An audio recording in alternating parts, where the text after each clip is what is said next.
Hi everyone, I hope सब बढ़िया होंगे। तो इसी के साथ बिना समय बर्बाद करते हुए चलते हैं क्वेश्चन नंबर 10 में। एग्जाम्पल नंबर 10 जो कि लास्ट एग्जाम्पल है, इसके बाद हम करेंगे इन टेक्स्ट क्वेश्चन, देन उसके बाद एक्सरसाइज क्वेश्चन और इसके बाद हमारा इलेक्ट्रोकेमिस्ट्री के क्वेश्चन पार्ट खत्म। बट हाँ, जो लेक्चर पार्ट है वो मैं करूँगा, बट मुझे टाइम नहीं मिल रहा तो उस वजह से नहीं कर पा रहा हूँ। क्वेश्चन मैं करूँगा, उसकी टेंशन नहीं होनी चाहिए आप लोगों को। ना पहले पढ़ते हैं क्वेश्चन नंबर 10। क्या कहता है? कहते हैं कि हाँ, सोल्यूशन ऑफ कॉपर सल्फेट, एक सोल्यूशन ऑफ कॉपर सल्फेट का इज इलेक्ट्रोलाइज्ड फॉर 10 मिनट्स। मतलब क्या है कि 10 मिनट तक मैंने उसमें करंट डाला है with current of 1.5 ampere. Mean simple है कि सेल होगा, इसके अंदर कॉपर सल्फेट होगा, एक इलेक्ट्रोड लगी होगी, हमने करंट पास किया है कितने मिनट तक? 10 मिनट तक। ठीक है, और करंट कितना पास किया? 1.5 एम्पियर का। हमें निकालना है कितना मास डिपॉजिट हो जाएगा कैथोड पे। समझ गए कि कितना मास कैथोड हो रहा है, कितना मास डिपॉजिट हो रहा है कैथोड पे जब हम कर देंगे 10 मिनट तक करंट पास। कितना? 1.5 एम्पियर का सोल्यूशन है कॉपर सल्फेट। ना वो कितनी देर तक करा? 10 मिनट तक करा। हमें राइट। कितना दिया करंट? हमने दिया कितना? 1.5 दिया। ठीक है, ampere. Now charge time current, इनका रिलेशन पता है आप लोगों को? जैसे स्पीड टाइम और डिस्टेंस का रिलेशन होता है ना, उसी तरीके से करंट टाइम और चार्ज का भी रिलेशन होता है। तो इसी रिलेशन से हम निकालेंगे तो चार्ज जो आएगा हमारा, कितना आएगा? चार्ज आएगा हमारा टाइम इनटू करंट। कितने टाइम तक हमने करंट दिया और कितना करंट दिया, उससे हमारा चार्ज निकल जाएगा। टाइम कितना दिया? 10 मिनट, राइट। पर हम 10 मिनट नहीं करेंगे, हम सेकंड में देखते हैं। तो अगर मैं 10 को इंटू कर दूँ 60 से तो सेकंड में कन्वर्ट हो गया ना। इंटू करंट कितना है? 1.5। वो करो मल्टीप्लाई, मल्टीप्लाई करोगे तो आपका आंसर आ जाएगा 900 कूलम। कितना आंसर आया? 900 कूलम आया। ठीक है, कि हमने 900 कूलम हमने चार्ज दिया। नाउ क्या रिएक्शन हो रही होगी अंदर ही अंदर? कॉपर क्या रिएक्शन कर रहा है अंदर ही अंदर? जो केमिकल रिएक्शन होगी क्या होगी? केमिकल रिएक्शन, केमिकल रिएक्शन क्या होगी? कॉपर आयन होगा, वो किस में बन रहा होगा? कॉपर सॉलिड में बन रहा होगा, राइट। कभी डिपॉजिट हो रहा होगा, सॉलिडिफिकेशन हो रहा है उसका। ना बैलेंस करते रिएक्शन को। जैसे आप कैसे करोगे बैलेंस? यहाँ पे 2 इलेक्ट्रॉन डाल दोगे तो बैलेंस हो जाएगी नहीं रिएक्शन।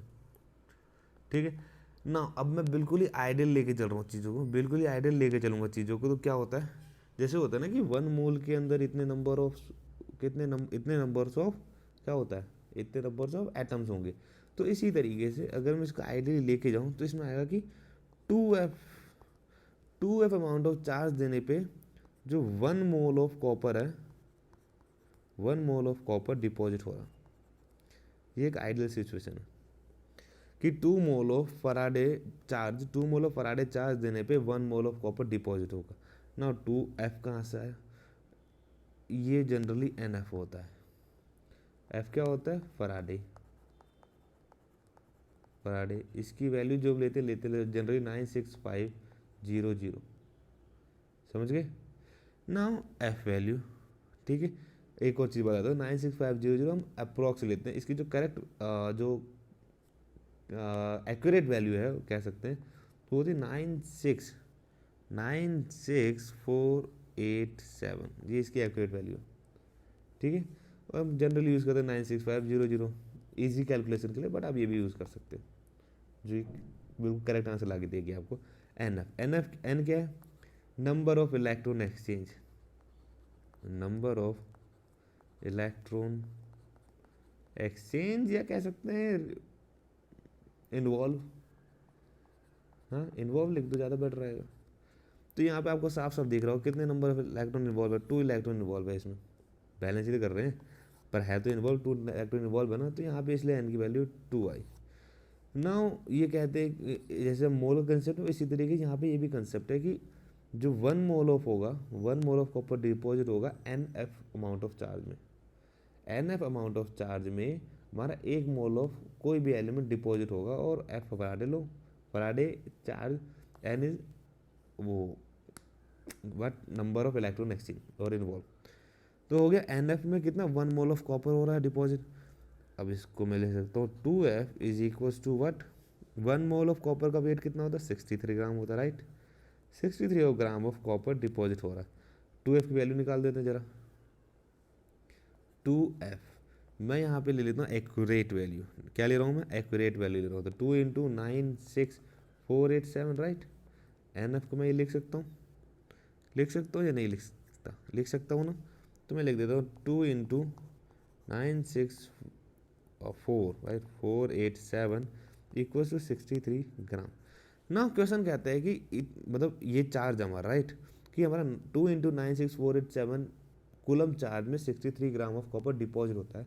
अब ना 900 ग्राम में कितना होगा? तो सिंपली जो हम जनरली करते हैं मैथ्स में, काफ़ी क्वेश्चन में करते हैं चीज़ें, हमें इतने का मालूम है, हमें लाइक एक्स अमाउंट मालूम है, हमें निकालना वाई अमाउंट में। तो हम क्या करेंगे? उसे एक्स को लेफ्ट हैंड साइड लेके जाएंगे, जो like 63 divide by 2 into 96487 multiply by 900। Correct ना? करेक्ट और नॉट? करेक्ट ना? मैंने क्या किया, इसको मैं लेके left right hand side denominator में और इसकी जगह 900 से मल्टीप्लाई कर दिया दोनों साइड में मैंने। तो मेरा 900 किलो में पता चल जाएगा कितना अमाउंट ऑफ कॉपर डिपॉजिट होगा। तो सिंपल अब ये बेसिक कैलकुलेशन आ गई। जैसे ही आप इसे कैलकुलेट करोगे आपका आंसर आ जाएगा 0.2938 ग्राम। क्या बोला मैंने? 0.2938 ग्राम, मतलब इतना ग्राम ऑफ कॉपर डिपॉजिट हो जाएगा। 900 किलो में कितना अमाउंट ऑफ कॉपर डिपॉजिट हो रहा है? 0.2938 ग्राम ऑफ कॉपर। इतना ग्राम ऑफ कॉपर डिपॉजिट होगा 900 कूलम चार्ज हम जब लगाएंगे। This is the answer. Okay.